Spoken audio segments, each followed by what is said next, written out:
Hello दोस्तों, मैं मनीष कुमार वर्मा आप सभी का स्वागत करता हूं आपके अपने चैनल इजी फंडा में। और आज हम जो है रविशंकर शुक्ल यूनिवर्सिटी के बीएड के थर्ड सेमेस्टर के बायोलॉजिकल पेडागोजी का पहला टॉपिक कवर करने जा रहे हैं। भाई जाहिर सी बात है, टॉपिक को सुनते ही एक अलग ही अवधारणा मन में आती है कि क्या लिखेंगे क्या नहीं लिखेंगे, लेकिन मैं आपको इस टॉपिक का एक बेसिक कॉन्सेप्ट समझाने जा रहा हूँ।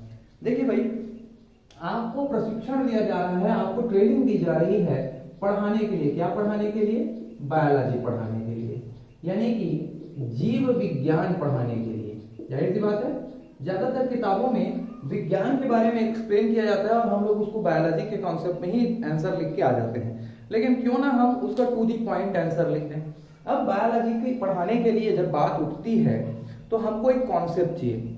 कॉन्सेप्ट क्यों चाहिए? तो उसके दो कारण है, जरा ध्यान से देखिए। हमारी जो टीचिंग टेक्निक, जो व्यवस्था है, शिक्षण व्यवस्था है, ऑर्गेनाइजेशन कैसे किया गया स्कूलों में। यदि हम प्राइमरी लेवल पे आएंगे तो क्लास 3, 4, 5 में एज इन्वायरमेंट है ना, एज एन इन्वायरमेंट या पर्यावरण के रूप में आपका विज्ञान जुड़ा हुआ है।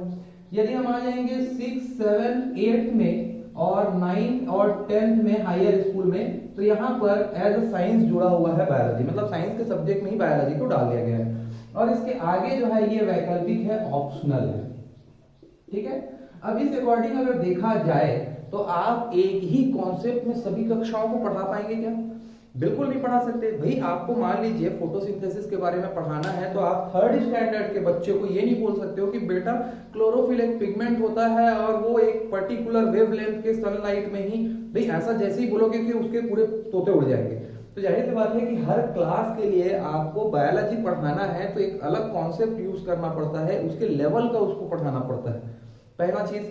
दूसरा चीज ये है कि आप जिस स्कूल में पढ़ा रहे हैं वहां पर रिसोर्सेस होंगे कि नहीं, इसकी कोई गारंटी नहीं है। संसाधन है कि नहीं, जरूरी नहीं है ना। जैसे मान लीजिए कि आपको वाइल्ड एनिमल्स के बारे में जानकारी देना है तो आप शेर को कक्षा में नहीं लेके आ जाओगे, है ना।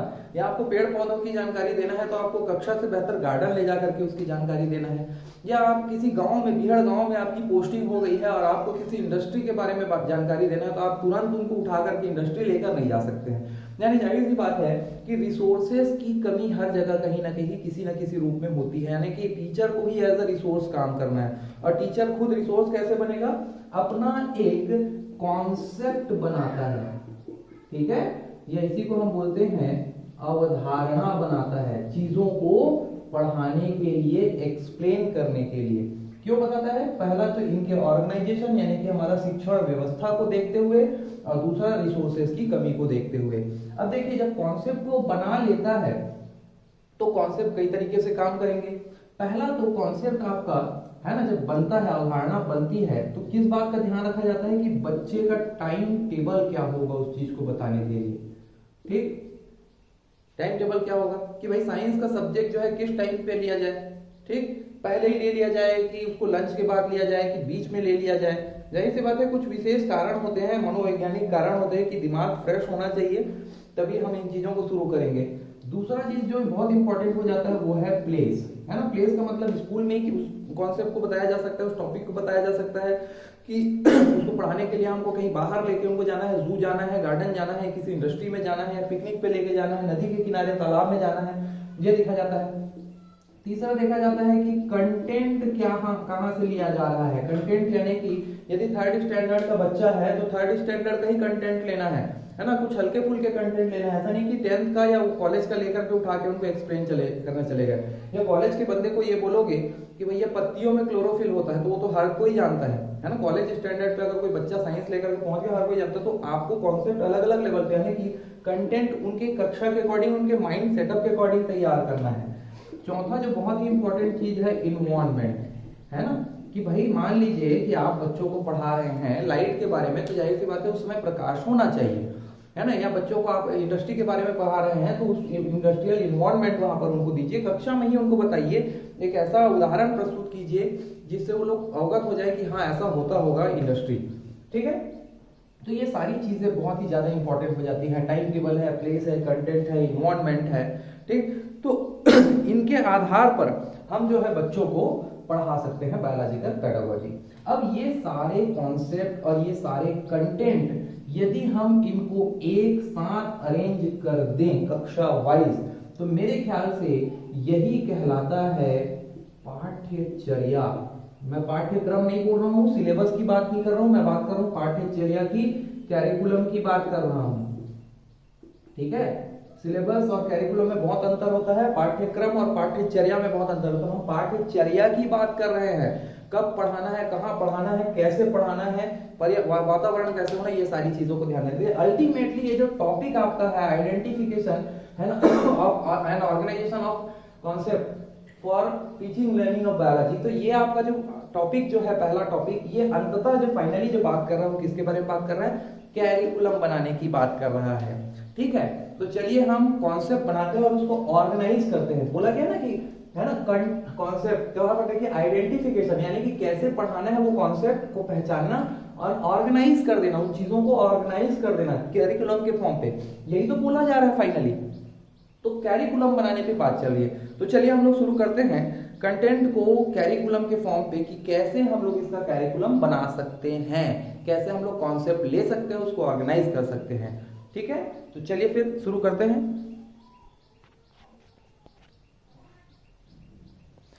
तो भाई हम बात कर रहे हैं कि कैसे हम लोग कैरिकुलम फॉर्म करेंगे, यानी कि फाइनली जीव विज्ञान के शिक्षण अधिगम की अवधारणाओं को पहचानना और उसको संगठित करेंगे, कैरिकुलम कैसे बनाएंगे। तो चलिए देखते हैं।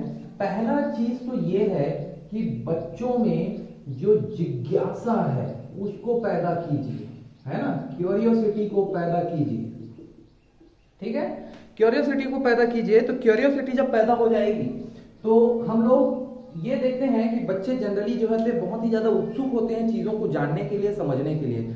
यदि आप बोलोगे आज एक बीज लगा देना और दूसरे दिन तीसरे दिन हम उस बीज से पत्तियों को निकलते हुए और जब जड़ों को निकलते हुए देखते हैं, तो बच्चों को जब बताओगे कि देखो भी ऐसा होता है ना, ऐसा क्यों, जैसे ही बोलोगे तो वो एकदम जिज्ञासा बस उसका उत्तर देना शुरू करते हैं। तब आप बता सकते हो कि भाई पत्तियां जो है सूर्य की किरणों से पौधा खाना बनाती हैं, इसलिए वो ऊपर की ओर जाती हैं, जड़ पानी की तलाश में नीचे जाता है। ऐसा उनको जब बताते चले जाओगे तो उनमें जिज्ञासा पैदा होगी। तो पहला जो आपको कॉन्सेप्ट फॉर्मेशन कैसा होता है, कॉन्सेप्ट फॉर्मेशन उनकी क्यूरियोसिटी को देखते हुए, उनकी जिज्ञासाओं को देखते हुए कॉन्सेप्ट बनाया जाता है। ठीक है, दूसरा टॉपिक हम लोग यहां पर ले सकते हैं कि उनको आवश्यकता पर चर्चा कीजिए, उनकी नीड को पता कीजिए, जो बायोलॉजी से संबंधित हैं वो नीड पता कीजिए। हमको हर टॉपिक में बायोलॉजिकल को ही डालना है भाई, है ना, ऐसा नहीं साइंस को डाल दिए, साइंस भी इनफ है, लेकिन हम बायोलॉजिकल पेडागोजी की बात कर रहे हैं तो बेहतर होगा कि हम उसमें एकदम बेहतरीन एक्सप्लेन करें। तो जब नीड की बात होती है तो देखिए उनको बताइए कि बेटा जो दूध से दही बनता है वो भी बैक्टीरिया से बनता है, जो कि एक बायोलॉजिकल कंटेंट है। जो आप इडली डोसा खाते हैं उसका जो पेस्ट तैयार होता है ना, आटे का, उसको भी आपको फर्मेंट करना पड़ता है, किण्वन करना पड़ता है, उसमें अच्छा स्वाद लाने के लिए उसमें भी बैक्टीरिया की ही जरूरत पड़ती है। तो इन सब चीजों को उनको बताएंगे तो बच्चे जो हैं और है ना समझ पाएंगे कि हमारे दैनिक जीवन में ही बायोलॉजी कितना जुड़ा हुआ है। तो दूसरा चीज ये है कि नीड पैदा करते हुए एक कॉन्सेप्ट बनाना है। ठीक है, तीसरा देखिए कि अब बच्चा जो है सबसे पहले इंसान किसको देखता है, अपनी सेहत को देखता है। तो स्वास्थ्य के बारे में उनको बता दीजिए। तीसरा हम लोग पॉइंट यहाँ पर कवर अप कर लेते हैं, है ना, चलिए देखते हैं, स्वास्थ्य के बारे में बात कर लेते हैं, है ना, हेल्थ के बारे में बात कर लेते हैं। तो कॉन्सेप्ट हेल्थ के बारे में कैसे बनेगा कि बच्चों को ये बताइए कि जैसे आप लोग लेसन प्लान बनाते हो तो उसमें जेड स्कीम तैयार करते हो कि नहीं, है ना। तो जेड स्कीम करते हुए कैसे हम लोग कॉन्सेप्ट तैयार करेंगे, देखिए भाई बताएंगे कि यदि आप अच्छा खाना खाते हैं तो आपका स्वास्थ्य कैसा रहेगा, तो बोलेंगे कि हमारा स्वास्थ्य अच्छा रहेगा। अच्छा स्वास्थ्य नहीं रहने के क्या क्या कारण हो सकते हैं, तो बच्चे जवाब देंगे कि हम दूषित खाना खा सकते हैं, दूषित पानी पी सकते हैं, या बैक्टीरिया, फंगस, वायरस कुछ भी हो सकता है जिसके कारण हमारा स्वास्थ्य खराब हो सकता है। फिर ये बैक्टीरिया, फंगस, वायरस जो होते हैं ये कैसे जीव होते हैं, तब आपका आंसर जो है बच्चे अगर नहीं दे पाए तब आप आंसर दोगे कि ये बायोलॉजिकल कंटेंट है, ये बायोलॉजिकल ऐसे फैक्टर्स हैं जो आपको प्रभावित कर रहे हैं। तो इस तरह से आपने स्वास्थ्य से भी जोड़ते हुए क्या बता दिया, एक कॉन्सेप्ट फॉर्म कर दिया, और कॉन्सेप्ट फॉर्म करने के बाद बच्चों को बायोलॉजी की जानकारी दे दी, है कि नहीं। अब हम अपने स्वास्थ्य के बारे में, खुद के बारे में तो जान लिए, अब उनको ये भी बताइए कि हमारे शरीर के अंदर जो होता है विटामिन के का फॉर्मेशन जो होता है वो भी इस्टीरिचिया कोलाई बैक्टीरिया से होता है जो हमारे लार्ज इंटेस्टाइन में है ना। तो इन सारी चीजों को उनको बताइए यहाँ ये तक भी बताइए कि उनके स्वास्थ्य से रिलेटेड कि हमारा जो बॉडी के नीचे, स्किन के नीचे जो आपके विटामिन बॉन्डेड फॉर्म में बंधे हुए हैं, वो सनलाइट के, सूर्य की किरणों से टूटते हैं तो विटामिन डी बनता है। तो ये छोटे छोटे कॉन्सेप्ट हैं जो कि आप बच्चों को प्राइमरी लेवल पे भी बता दो तो वो आसानी से सीख जाते हैं। तो ये हेल्थ को आपने कॉन्सेप्ट के तौर पे जोड़ दिया। चलिए और अगला ले लेते हैं हम लोग। अब हम थोड़ा सा सोशल हो जाते हैं।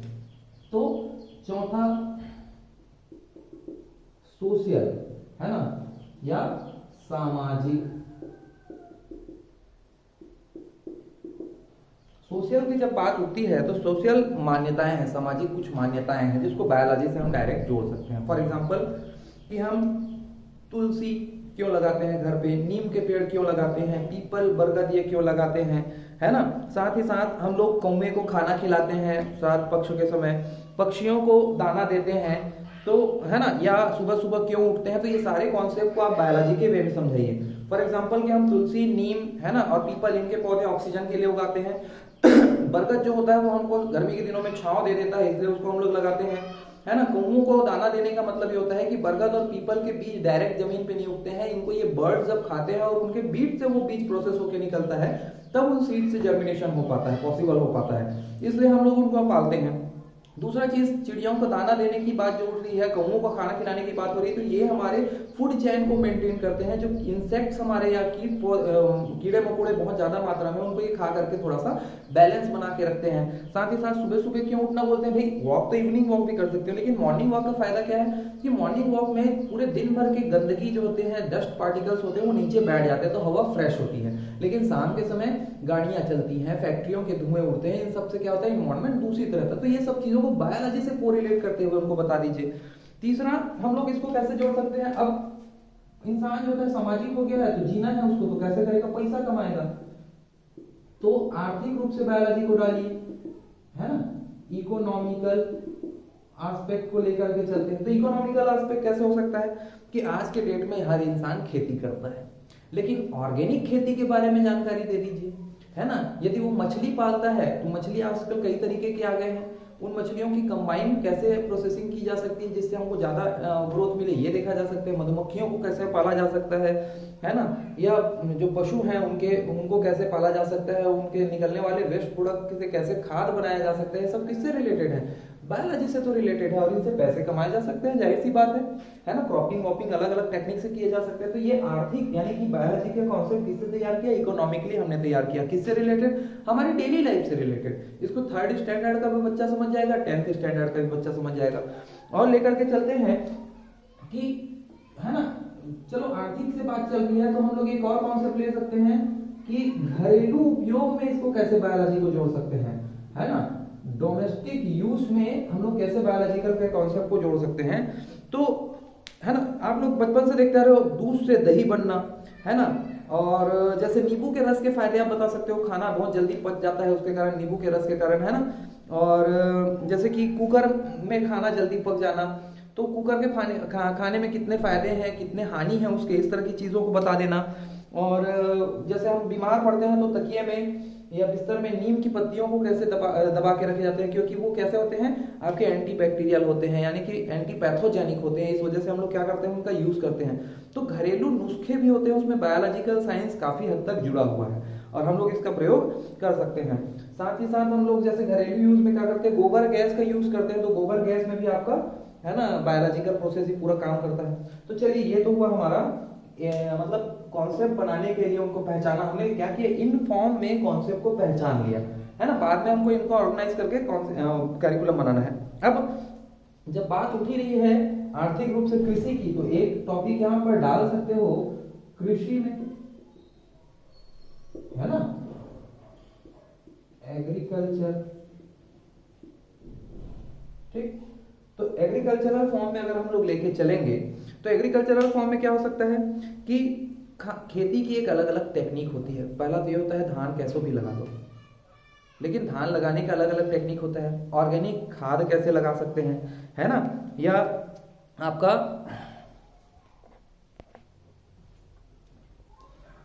हाँ, तो हम लोग एग्रीकल्चर में बात कर रहे थे। तो एग्रीकल्चर में हमारा क्या हो सकता है कि टपक विधि का बता सकते हैं, या जो क्या हाइपोटोनिक ऐसा कुछ बोलते हैं, जो किचन में ही छोटे छोटे गमलों में ही पौधे उगा लेते हैं, पानी के जार में ही उगा सकते हैं। तो बायोलॉजिकल ट्रिक है कि कॉन्सेप्ट है जो बायोलॉजी पढ़ाने में काम आ सकते हैं।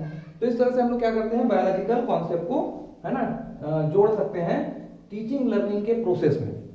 चलिए और लेकर चलते हैं हम लोग सफाई में कैसे कर सकते हैं। आजकल बहुत ही ज्यादा चलन में आ गया है कि है ना, एक टॉपिक और बना सकते हैं सफाई में या क्लीनिंग प्रोसेस में कैसे काम आता है। अब देखिए हम कई तरह के वेस्ट प्रोडक्ट लेते हैं, लेकिन बायोलॉजिकल वेस्ट प्रोडक्ट को है ना कि जैसे सब्जियों के छिलके हो गए हैं या मांस मछली के टुकड़े हो गए हैं, इनको हम क्या कर सकते हैं, बैक्टीरिया के माध्यम से, फंगस के माध्यम से हम लोग उनको सड़ा गला करके इन्वायरमेंट के मतलब इन्वायरमेंट फ्रेंडली उनको बना सकते हैं। ठीक है, ऑर्गेनिक खाद उनको बनाने के लिए हम लोग डाल सकते हैं। साथ ही साथ बायोलॉजिकल चीजों में और क्या क्या काम आ सकता है कि कुछ पौधे ऐसे होते हैं जिनको हम लोग जो डंप यार्ड्स में अगर लगा दें तो वहां पर फैले हुए जितने भी वेस्ट मटेरियल होते हैं, केमिकल्स होते हैं, उनको वो एब्जॉर्ब कर लेते हैं खुद में। ये बहुत अच्छी बात है। साथ ही साथ हम लोग ये बता सकते हैं कि जैसे इंडस्ट्रियल एरियाज हैं, वहां पर यदि हम पेड़ पौधों को ज्यादा लगा दें तो वो वहां से निकलने वाले जितने भी वेस्ट प्रोडक्ट्स हैं एयर के फॉर्म पे, उनको क्या कर लेता है, वो ऊपर ज्यादा उठने नहीं देता है, उसको खुद में ग्रास्प कर लेता है। साथ ही साथ मिट्टियों को वो उपजाऊ बनाने में भी हेल्प करता है, क्योंकि वो डस्ट पार्टिकल्स आपके नीचे आने के बाद जब मिट्टी को अनउपजाऊ बना देते हैं। तो ये सारी चीजों में कौन हेल्प कर रहा है, सफाई करने में, एनवायरनमेंट को डायरेक्टली इनडायरेक्टली कौन हेल्प कर रहा है, बायोलॉजिकल कंटेंट ही है जो कि हेल्प कर रहा है। ठीक है, बायो रेमेडिएशन का शब्द आप लोगों ने सुना होगा, उसको आप एक स्तर पे जाकर के समझा सकते हैं। चलिए ये तो हुई बातें कि हम लोग identification and organisation of concept, उनको कैसे कैसे उनको आइडेंटिफाई किया। पहला तो उनकी क्यूरियोसिटी के बेस पे, दूसरा उनकी नीड के बेस पे, तीसरा उसके हेल्थ को कोरिलेट किया, फिर हमने सोशली उनको कोरिलेट किया, फिर इकोनॉमिकली। सोशल में एक और चीज आएगा कि जितने भी अंधविश्वास है, सुपरस्टिशियस चीजें हैं, उनको भी दूर करने में बायोलॉजिकल साइंस काफी मदद करता है। फॉर एग्जाम्पल कैसे है, इस टॉपिक को मैं जोड़ देता हूँ, है ना, अंधविश्वास, इसको मैं जोड़ देता हूँ, आप लोग समझना, है ना, सुपरस्टिशियस आप लोग देख लेना, समझ लेना कि जैसे हम लोग बोलते हैं कि भाई धान के खेत में वो परेतिन घूम रही है, टोनी घूम रही, ऐसा कोई कॉन्सेप्ट नहीं है। धान के खेतों में मीथेन गैस निकलता है, वो मीथेन गैस एक कंसंट्रेशन में जब इकट्ठा हो जाए और वहां पे जैसे ही कोई हवा चलती है, ऑक्सीजन पड़ता है तो आग का फॉर्म ले लेता है। इसी तरह से शमशान घाट में बोलते हैं मसान जल रहा है, मसान जल रहा है, ऐसा कुछ भी नहीं है। वो कई सालों पहले जब आपका कोई डेड बॉडी रहा होगा, उसकी हड्डियां जब गलती हैं और वहां से रेड फॉस्फोरस या फॉस्फोरस जब वहां से है ना ऑक्सीजन के कंटेंट में आता है, तो तुरंत क्या होता है, जल उठता है, कई दिनों तक वो जलते रहता है। तो उनको क्या लगता है कि मसान घूम रहा है। तो ये बायोलॉजिकल वे में आप इन अंधविश्वासों को भी एक्सप्लेन कर सकते हो। ठीक है, चलिए एक टॉपिक और लेकर चलते हैं हम लोग कि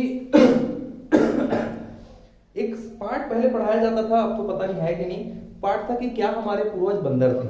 हिंदी में था वो पार्ट, थोड़ा व्यंग्यात्मक रूप से था, लेकिन इन चीजों को समझना जरा कि हमारा विकास कैसे हुआ, है ना, विकास का सिद्धांत या थ्योरीज ऑफ डेवलपमेंट। ठीक, तो विकास कैसे हुआ हम लोगों का, तो हम लोग यहाँ पर डार्विनवाद है, लेमार्कवाद है ना, जेनेटिक्स है, इन सारी चीजों को एक छोटे छोटे वे में बता सकते हैं। ये भी बता सकते हैं कि हमारे कान में बाल बचे हुए हैं, है ना, या ये बोल सकते हैं हमारी पूंछ गायब हो गई है।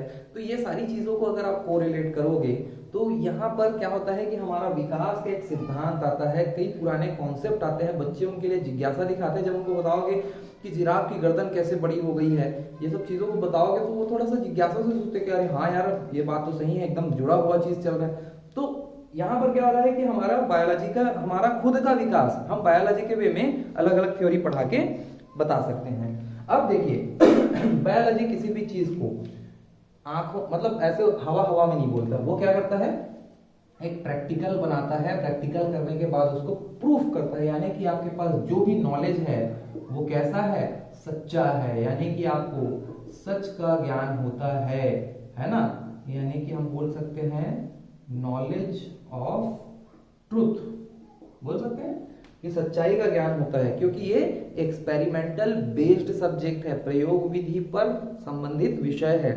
ठीक है, तो चलिए और हम लोग आकर लेकर चलते हैं, है ना, भाई जाहिर सी बात है, कोई भी चीज अगर एक्सपेरिमेंटली अगर देखा जाए, उससे हमको सच का पता चले, तो जाहिर सी बात है अगर मैं इंडिया में रहकर उस एक्सपेरिमेंट करूँ तो भी वही रिजल्ट आएगा, किसी फॉरेन कंट्री में जाके करूंगा तो भी वही रिजल्ट आएगा। मतलब जगह का कोई अंतर आएगा क्या किसी भी एक एक्सपेरिमेंट में, अगर कोई सेम कंटेंट लेकर के हम काम करें तो? बिल्कुल नहीं। यानी कि यूनिवर्सल ट्रुथ की बात चलती है, यानी कि जो भी नॉलेज इसमें है वो सर्वमत में है, यूनिवर्सल है ना। ठीक, और कोई टॉपिक आप लोगों के मन में आ रहा हो तो आप लोग उसको देख लीजिएगा। बाकी मैं जो है आपको 12 कंटेंट दे चुका हूं जो कि बायोलॉजी पढ़ाने के लिए है ना, आपको कॉन्सेप्ट बनाने में हेल्प करेगा। और इन्हीं सारे कॉन्सेप्ट को, भाई जाहिर सी बात है, जिज्ञासा उनका पर्सनल है, नीड उनका पर्सनल है, हेल्थ उनका पर्सनल है, लेकिन जब सोशल की बात आती है तो वो एक ग्रुप को बात लीड कर रहा है, इकोनॉमिकल बात कर रहे हैं, घरेलू बात कर रहे हैं, कृषि तो ये आपका कहाँ से जुड़ गया, पैसे से रिलेटेड जुड़ गया है ना। तो इन सब के लिए आपको क्या करना पड़ेगा, इकोनॉमिकली उसको उस प्लेस में जाकर के बताना है, घरेलू तो घर में ही ठीक है, कृषि की बात है तो आपको एग्रीकल्चरल यानी जगह पे जाके बताना है। तो ये क्या होता है कि ये सारे टॉपिक, ये सारे कॉन्सेप्ट आप एक जगह पे पूरा नहीं कर सकते, इसके लिए क्या करना पड़ेगा, आपको एक वास्ट एरिया कवर करना पड़ेगा। और कवर कौन करेगा? एज ए टीचर आप करेंगे, है ना। और इसी तरह से इन सारे कॉन्सेप्ट को आपने क्या किया, ऑर्गेनाइज किया, तो बन गया आपका कैरिकुलम, आपका पाठ्यचर्या। इसका इंट्रोडक्शन मैंने जो शुरू में एक्सप्लेन किया उसी तरह से बता सकते हो कि हर बच्चे का स्तर अलग अलग होता है, इस वजह से हम लोग उसको एक ही कॉन्सेप्ट में नहीं पढ़ा सकते, अवधारणा में नहीं पढ़ा सकते हैं, रिसोर्सेज की भी लगभग कमी होती है, इस वजह से हमको कम रिसोर्सेज में पढ़ाने के बेहतरीन कॉन्सेप्ट बनाने पड़ते हैं, है ना। इसी वजह से हमको जो है बायोलॉजी पढ़ाने के लिए एज अ टीचर अलग अलग हमारे पर्यावरण के, अपने आसपास की चीजों से क्या लेना पड़ता है, कॉन्सेप्ट लेकर के उसको ऑर्गेनाइज करके हमारा कैरिकुलम तैयार करना पड़ता है। अब कैरिकुलम शब्द इस टॉपिक में है नहीं तो उसको हटा के एक्सप्लेन कर लो, लेकिन अगर आपको कैरिकुलम के वे में पूछा जाए तो यही सारे पॉइंट्स जो है आपको एक्सप्लेन करने हैं। तो यदि आपको कोई भी डाउट होगा या कोई भी दिक्कत होगी तो आप जो है